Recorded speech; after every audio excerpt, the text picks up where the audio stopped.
So why the region is still struggling with all these different challenges and the burden. So as I can see, one is policy issues, the policy.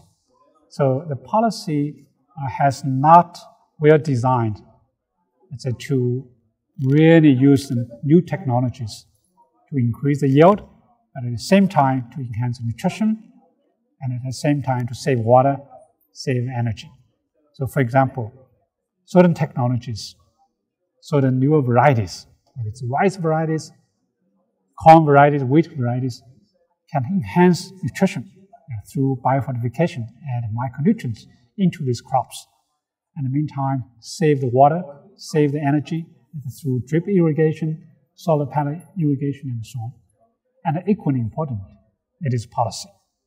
So right now, the policy basically subsidizes unhealthy food, unsustainable food, at the cost of more nutritious food, more sustainable diet. For example, subsidies of water, subsidies of electricity, subsidies of fertilizer to produce more rice, more wheat, more maize.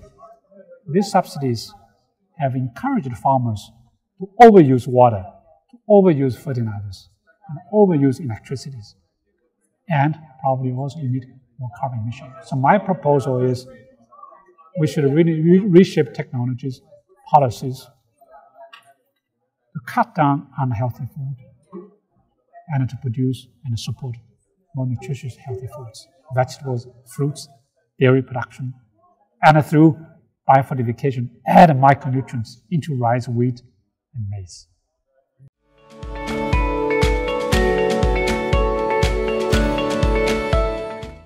Well, obviously, number one is the climate change. We know that climate has changed. Temperature has risen.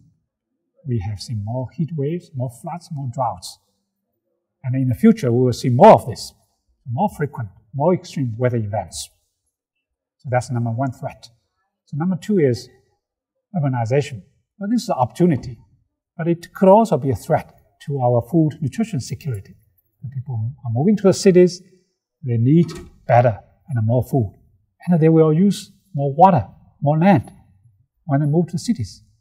And then food safety. Food safety is a top concern of many people here, whether it's general citizens, policymakers, and the private sector.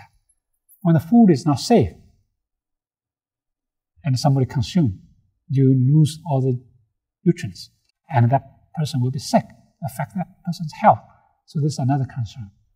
So all of these 3 or 4 threats will continue to challenge our food and nutrition security here in the region.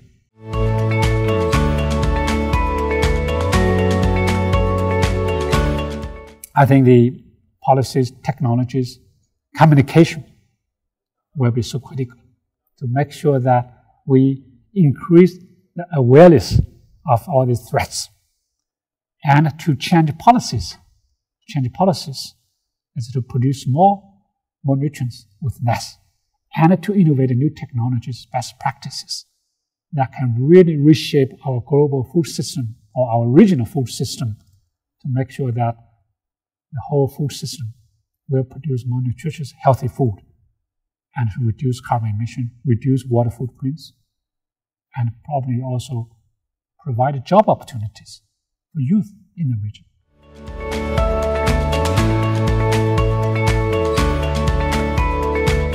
I think the partnership obviously will be so critical, and I truly believe there will be certain areas everybody can win. So the consumers obviously will win because they will consume better, more nutritious, healthy food. Private sector will also win because they will be able to make money from the citizens who are healthy, who are economically prosperous. Towards the end of the day, that is the source of our business aspiration. And obviously government will also win because if the citizens benefited from all this better food, better nutritious food, better jobs, they will do that. So how can we push for these opportunities?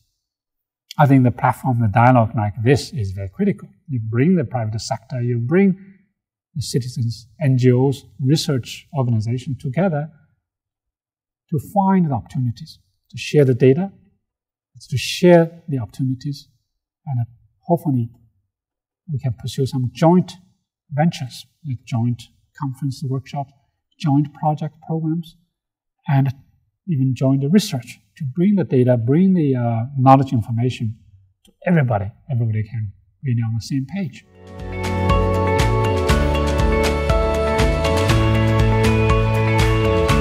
I think we need both carrots and sticks. The carrots, let's just support some of the more healthy, nutritious food production through innovation, through policy support, and through knowledge, communication, or changing behavior. I think these are probably the carrot side. On the stick side, I think towards the end of the day, the companies or the consumers have to pay the full cost, whether it's environmental cost or the social cost, health cost, that have not been reflected in pricing. Now, obviously, tax is only one approach, not the silver bullet. I think tax is one of them. The other one is to remove subsidies, the bad subsidies. It's already there. So I think this is an easier game, to remove the subsidies that produce unhealthy, unsustainable food, and use that money to support, to promote more nutritious food production, value chain, infrastructure, research, or even some incentive for the private sector company to engage in that. So taxing is only one, but I would rather to use a more comprehensive approach. Remove subsidies, to me, it's an easier game.